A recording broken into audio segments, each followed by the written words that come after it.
Šiandien noriu pakalbėti apie dantų skausmą ir papasakoti, kodėl pavojingas yra delsimas.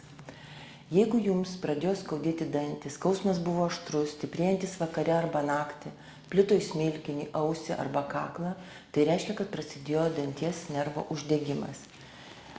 Turėtumėte žinoti, jeigu po keleto dienų skausmas praėjo arba jį nuslopino vaistai, toks uždegimas danties viduje vis tiek liko. Todėl reikėtų kreiptis į gydytoją ir tokį dantį sugydyti kanalą bei užplombuoti danties šaknį.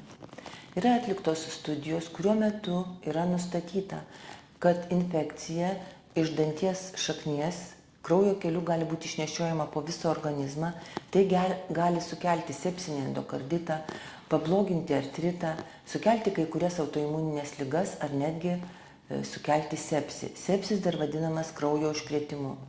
Todėl labai rekomenduojame neužsiimti savigydą ir jeigu jums suskauda dantį, nedelsti ir kreiptis į odontologą.